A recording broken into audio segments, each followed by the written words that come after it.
Hey all! Amanda back with a full recap of the first ever Women's Championship of American Ninja Warrior. This was taped last year, in between filming of Season 12, which makes the conclusion of the show slightly questionable, but more on that later. In my opinion, this was one of the best specials they have done, and I'm not just being biased because I'm a woman. Right from the start of the first run, all the other competitors were on the sideline cheering each other on. This is not an uncommon sight for the show, but it was just such a strong, pure unity within the community where you truly saw these athletes raising each other up. Even when other competitors were eliminated, they stayed to cheer on their friends. We saw numerous ninjas achieve new personal firsts, but as always, we had many a twist and turn along the way. I was right on a few predictions, had limited information to make more detailed predictions, and as I mentioned in the previous video, I saw a spoiler which forced me to make choices I may not have made based on my own thoughts and or feelings. I'll give you the first recap of round 1 first, as that would only make sense, although to avoid confusion later, I'll almost have to provide some spoilers in my own video. Hopefully, everyone watching this has already seen the full episode and will understand what happened. If not, consider yourself warned. This is a recap video after all. So, NBC released a sneak peek run for round 1, and I decided to watch, but only so I could see the events that would make up the first round. I knew there would be 6 obstacles round 1 and 10 in round 2, but like last year, I learned way too much information about other runs and outcomes. I specifically did not say with certainty any particular woman would advance in my prediction video, although I already knew for a fact 2 names had advanced and 1 that was eliminated. So in fairness, I kept that to myself so everyone could give their honest opinions on who they thought would advance. The run I saw was Jessie LABRECK's, and from the video, I assumed she was the last run of round 1. More on that later. I was correct on the layout of round 1. You can watch my prediction video to hear how all these obstacles worked and how to navigate through them. We started with the shrinking steps, onto off the hook, and beehive. Athletes had to keep their balance across burn rubber, use their upper body strength to get through sideways, and as always, make it up the 14.5-foot warped wall. The top 12 women ran, but only half advanced to round 2. First up was a newer ninja, MCCONVILLE. Though she debuted on season 11, her run was cut, but she turned heads last year and is already becoming a fan favorite. Inspired by Casey Catanzaro at age 13, she left gymnastics for ninja when the show lowered their age limits to apply to 19. This 20-year-old flew up the shrinking steps and landed the catch on off the hook. She tackled beehive perfectly and crossed burn rubber effortlessly. However, she fell on the perpendicular board on sideways and hit the water. Next up was the first mom of ninja, ZIMMERMAN. Last year, I was so impressed with her performance, I told myself not to dismiss her this year. Sandy powered up the shrinking steps and aggressively hooked the second peg on off the hook. She spun easily, turning the middle beehive, and barely touched the tires on burn rubber. She handled sideways beautifully and struck her pose ascending the warped wall to hit a buzzer with a time of 3:07.62. She started the run by wishing her husband, who was watching from home, a happy anniversary. During her post-run interview with Zuri Hall, she said that it had been 21 years, only to be corrected by her husband that it was in fact 22 years. I don't think it put too big of a damper on the celebration though. Next up was Michelle Warnke Burma, one of the Fantastic Four, and the second woman to ever scale the warped wall after the mighty Casey. She was good up the shrinking steps, but swung wildly through off the hook. She got hung up on the middle beehive, and her hand slipped when she went for the transfer, and she bounced off the side of the landing into the water. Hopefully, she didn't hurt herself, but it was a disappointing loss. I hope this is not the last time we see her. Up next was Sweet Tea TIANA WEBBERLEY. Always a delight to watch, she made me nervous on the transfer and dismount of off the hook, but she turned the middle honeycomb on beehive perfectly. She got a little tripped up on burn rubber and had to roll into a somersault. She was steady through sideways until it looked like she hit her head on the last board, but she recovered quickly and ran up the warped wall to hit her second buzzer with a time of 2:26.05 and take the lead from Sandy. Unbelievably, it was at this point where we had our first while you were away moment. This is when runs get digested for time, and I've always had a problem with who they cut. Of course, some make sense if the competitor does not advance, but when editors are cutting some of what may be the best runs of the night, I have to shake my head. First to have their run digested was J Corps Officer JERI. She looked clean through the first 2 obstacles, but her hand slipped off the 3rd honeycomb on Beehive, ending her run. Next to be digested was newcomer nurse Maddie Howard. Maddie is not only a fan favorite, but is also one of the fiercest competitors to show up in a long time. The announcers even said she was one of the best through Beehive and that she sped through sideways. We'll have to believe them on this one because she had a time of 2:12:02. Unfortunately, I already knew this going in. During the LABRECK sneak peek run, it showed that Flex was racing to beat Maddie's time, so not only did I know that Maddie advanced, but that she had the top time. I think I would have naturally picked Maddie to advance anyway, just because she is so good, but when you have to cut half of the best, I may have gone with a more veteran ninja. Our next full run was from my favorite female ninja, Megan Martin. As for so many, Casey Catanzaro was my first favorite ninja period. She was an inspiration to so many men and women to try out for the show, and I believe she really changed American Ninja Warrior for the better. I always remembered Megan on those early episodes of watching, and seeing her consistency and strength, I never stopped cheering for her since. Megan finished the course her rookie year, but then had an unfortunate 4-year drought of not hitting buzzers. However, tonight, she softly landed the transfer on off the hook and looked in total control through Beehive. She bounced across burn rubber and showed off her climbing skills through sideways, especially when she almost slipped off the 3rd to last board, but after a quick recovery, she went on to break her drought, hitting a buzzer in a time of 3:04:43. Then, in our next digested run, Rachel Goldstein only made it to the 3rd obstacle before suffering a hard landing trying to transfer off the Beehive. Next up was elementary school teacher ALLYSSA BEIRD. She ran delicately up the shrinking steps, but showed complete control through off the hook and Beehive. She ran lightly across burn rubber and was moving quickly through sideways until her hand slipped off the last board.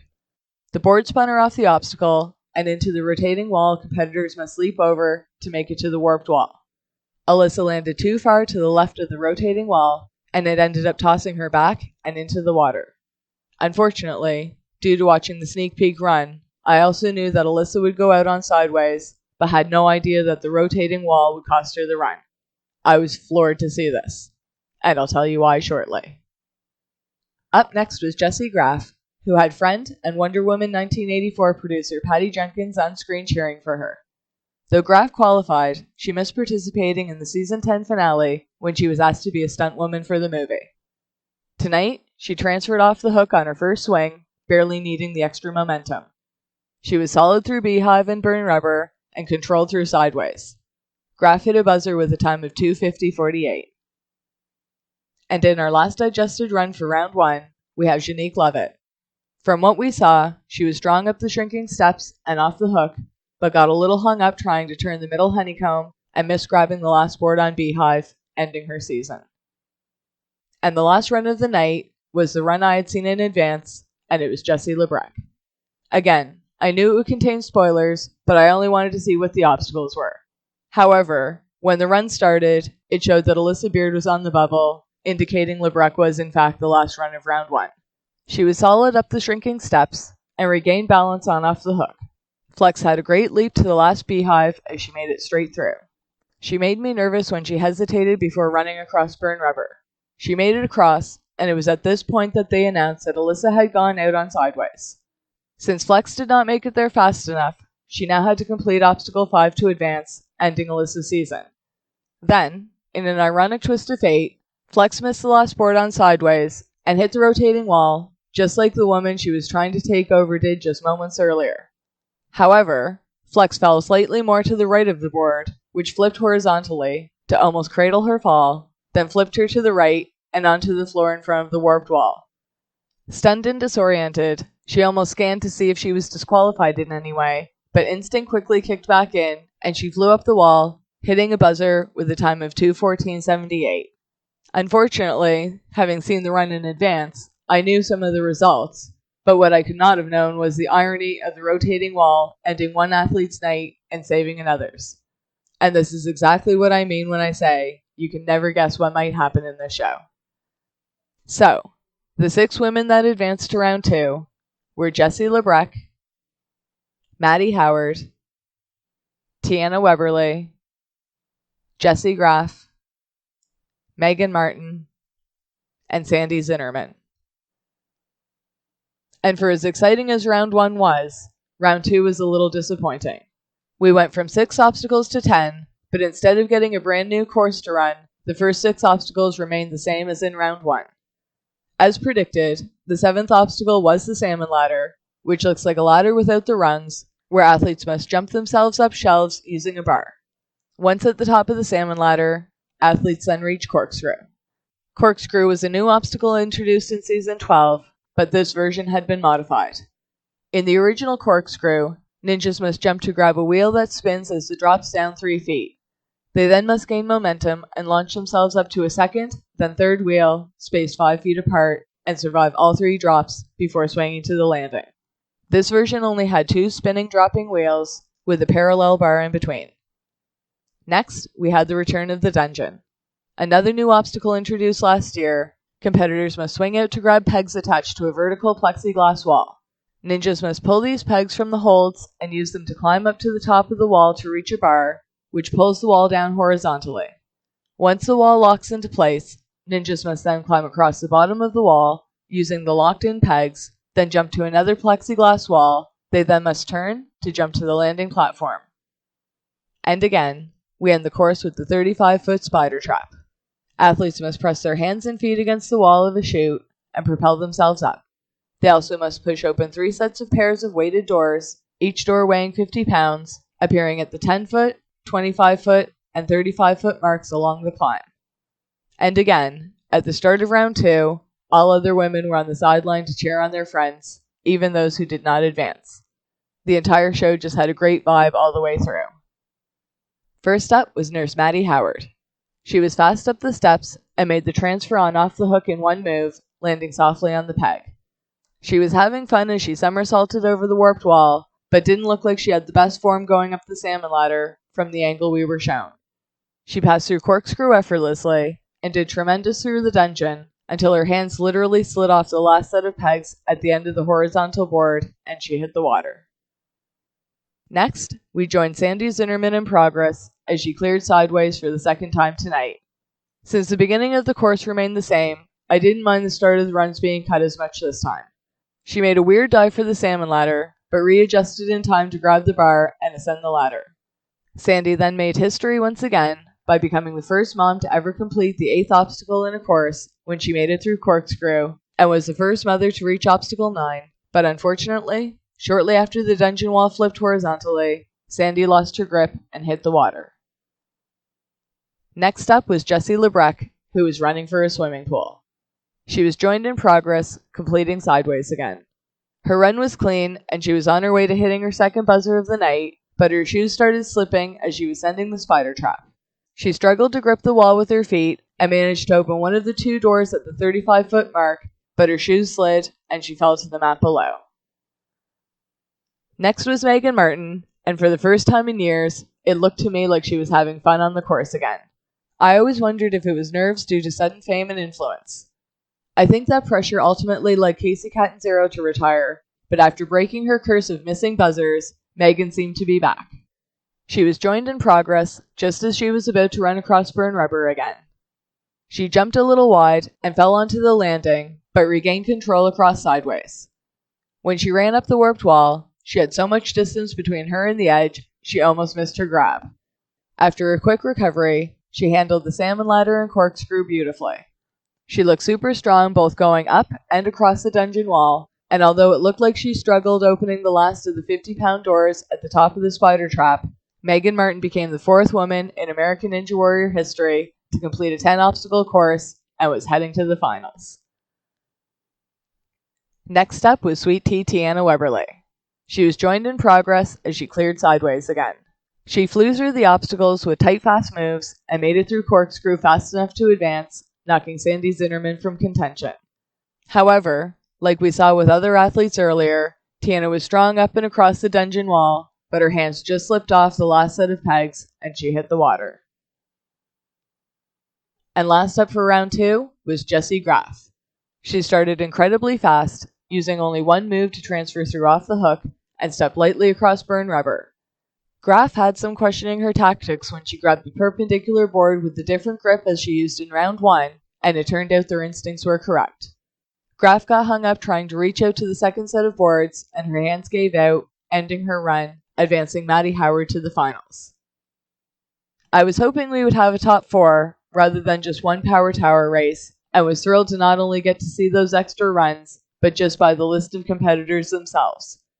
Again, in a show where anything can and usually does happen, every race was a nail-biter. The power tower remained the same as in Season 12. Athletes climbed up 6 steps, spaced 8 feet apart, then they slid down a pole, jumped across 4 tilted steps, spaced several feet apart, ascend a second pole, then jump out to cross 4 falling shelves before reaching the landing platform to hit the buzzer. First up, we had newcomer Maddie Howard versus veteran Meagan Martin. Things were tight up the stairs, but Meagan took an early lead down the first pole. By the ascent of the second pole, Maddie was hot on her trail. Maddie closed the gap crossing the falling shelves, but Meagan leapt out in front, hitting a buzzer at a time of 48.16, advancing to the final 2. Next up was TIANA WEBBERLEY versus JESSIE LABRECK. This race was neck and neck all the way to the second pole, where LABRECK passed TIANA. Sweet Tea fought hard to catch up, but LABRECK dove to the buzzer to advance to the final 2 with a time of 45.56. It's at this part I'd like to point out the inconsistencies of the timeline the announcers are trying to provide. At the end of Season 12, JESSIE LABRECK became the first woman in American Ninja Warrior history to take on the Power Tower. At the time, I had no idea about this women's special, so I had no reason to question it. Yes, LABRECK was the first woman to run the Power Tower in a normal season, but because this special was recorded before the finale of Season 12 was taped, LABRECK's run against Daniel Gill was not her first time on the Power Tower. Technically, LABRECK's run against Daniel would have been her 3rd time on the Power Tower. I have a feeling the special was taped between the qualifiers and the semifinals of Season 12, and I believe this to be true because 1. Rachel Goldstein had to be replaced in the semifinals by JERI after she broke her finger, and Rachel was not injured in this special. 2. Jessie Graff injured her shoulder during the semifinal run and will not be taking part in Season 13 due to this. Obviously, that happened after this special was filmed. And 3. The course did not change between round 1 and round 2 of this special. I could not figure out why we would not have had 6 new obstacles before reaching the back half, as this repetition was a bit of a letdown, in my opinion. It would make sense, however, if they had not yet set up the new course for the semifinals for Season 12, and wanted to keep the new obstacles and set up a surprise for all the women competing in this special, and not to give them an unfair advantage for what was to come. This may have also been an impromptu special, as travel restrictions last year prevented the annual US versus the World competition. I guess it doesn't matter too much, and I'm sure they were doing the best they could, but I enjoyed this special so much, I'm willing to overlook it. I just wish the announcers would let us in on what was really going on behind the scenes. Regardless, the last match of the night was one of the most exciting Power Tower runs I've seen yet. I find all these head-to-heads hard to take, as I usually love both competitors and hate to see either go out, but this is where you really see athletes push themselves past even their own limits and leave it all on the course. Meagan scrambled up the stairs and had to play catch-up through the first half of the course, but evened things out as she ascended the second pole. It was literally back and forth between who was ahead each swing of the falling shelf, and I think I was actually holding my breath as I watched, wide-eyed. Meagan knew she had to risk it all, and she did. Meagan transferred from the 3rd to the 4th shelf using only one swing, then again with just one swing, she jumped to the landing and hit the buzzer at a time of 40.33, becoming American Ninja Warrior's first ever women's champion. To me, this was a full circle moment, and I could not have been happier. Then again, I am admittedly biased. I think Meagan Martin is the perfect woman to represent this sport, and this may have been one of my favorite American Ninja Warrior specials yet. I hope you all enjoyed this special as much as I did, and are just as pleased with the outcome. Let me know your thoughts on the show, here in the comment section, and make sure to check out American Ninja Warrior Season 13, debuting May 31st on NBC. Check local listings for times. From what I've read so far, this looks like it's going to be an incredible season, with all sorts of new twists for competitors to overcome. I will follow the season and provide prediction videos and recaps as always, but again, I must remind you, I have no affiliation to the show, nor do I have any information in advance. I'm just a fan of the show and try to make sense of it all to bring to you. I hope you enjoy it. So bear with me while I try to sort through what I know about the upcoming season, and of course, please feel free to share any info you may have heard. Ninjas are a community, and so are their fans. So until next time, get excited for Season 13 of American Ninja Warrior, debuting May 31st on NBC.